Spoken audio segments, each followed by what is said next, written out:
Intellect का purple fabric Bharat का निर्णय केंद्रित open business impact AI platform अब एंटरप्राइज एआई ऑन टैप के रूप में उपलब्ध 99,500 रुपये की विघटनकारी उद्योग प्रथम मासिक सदस्यता योजना पर डिसीजन ग्रेड एआई इंफ्रास्ट्रक्चर प्रदान करता हैम भंगे वैश्विक प्रोबेबिलिस्टिक एआई एंटरप्राइज प्लेटफॉर्म्स को चुनौती देते हुए इंटेलेक्ट बड़े पैमाने पर एआई अपनाने का लोकतंत्रीकरण कर रहा है। चेन्नई, भारत, 13 फरवरी 2026। AI first enterprise grade financial technology में वैश्विक अग्रणी इंटेलेक्ट डिजाइन एरिना लिमिटेड ने आज घोषणा की कि पर्पल फैब्रिक भारत का निर्णय केंद्रित full stack open business impact AI platform अब 99,500 रुपये प्रतिमाह पर एंटरप्राइज एआई ऑन टैप के रूप में उपलब्ध है। यह 50 उपयोगकर्ताओं तक को पारंपरिक इंफ्रास्ट्रक्चर के बोझ के बिना बिजनेस इंपैक्ट एआई को तैनात और स्केल करने में सक्षम बनाता है। यह कदम विश्वसनीयता प्रथम आर्टिफिशियल इंटेलिजेंस को प्रमाण जी हाँ, मेरा नाम अरुण जैन। मैं दिल्ली का निवासी हूँ पर चेन्नई में रहता हूँ। और वहाँ पे एक कंपनी है इंटेलेक्ट डिज़ाइन अरीना। उससे पहले पोलारिस एक कंपनी होती थी जो मैंने चलाता था। तो ये मेरी बैकग्राउंड है। हमने एआई प्लेटफॉर्म में रिसर्च करी है पिछले 9 सालों से।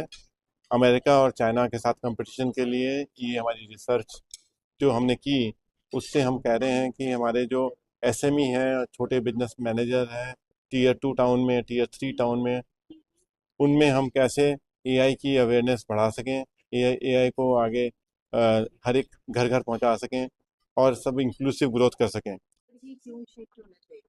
अभी तो है ही नहीं एंटरप्राइज टूल किसी के पास। अभी तो सिर्फ चैट जीपीटी है या जेमिनी है, वो तो पर्सनल टूल है, वो एंटरप्राइज टूल नहीं है। उसमें तो मेरा डाटा जो है वो सिर्फ अमेरिका को जाता है। तो मैं जो भी कुछ करता हूँ उसमें प्रश्न पूछता हूँ, सीधा अमेरिका के पास पहुँच जाते हैं। जो मेरे बिजनेस की जो स्ट्रेंथ है वो तो मुझे अपने पास रखने की मौका ही नहीं मिलता कि प्राइवेट रखूँ मैं। मेरी जो इन्वॉइसेस हैं, मेरा जो नॉलेज है, मेरा जो डील्स है, मेरे जो कॉन्ट्रैक्ट हैं, अगर मैं चैट जीपीटी यूज़ करूँगा तो सारे कॉन्ट्रैक्ट पहुँच जाएंगे अमेरिका में।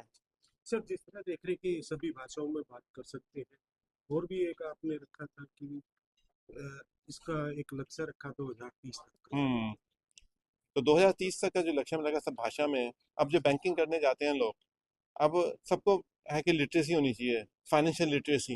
अब किस किस को फाइनेंशियल लिटरेसी सिखाओगे कि वो कैसे, कौन से मेन्यू में जाके पासवर्ड डाले, कौन से मेन्यू में जाके आपको मोबाइल भी ऐप करना होता है। कितने लोग मेरी जो बड़ी बहनें हैं या मेरे बड़े रिश्तेदार हैं, उनको कितने लोग यूज़ कर पाते हैं इंटरनेट बैंकिंग। वो हमेशा किसी बच्चे को बोलते हैं कि आप जरा मेरे लिए फंड ट्रांसफ़र कर दो। क्या इसमें छोटे व्यापारी रखे या सभी तरह का तब का इसमें सब? इसमें अभी हम एक एक करके करेंगे। पहले बड़ा बड़ा व्यापारी रखेंगे, करीब जो मिड कॉर्पोरेट है या छोटा कॉर्पोरेट है, और फिर उसके बाद एसएमई में आएगा, फिर नीचे एमएसएमई आएगा। तो ये अगले 5 सालों में एक आम आम व्यापारी जो है उसके घर तक आना चाहिए।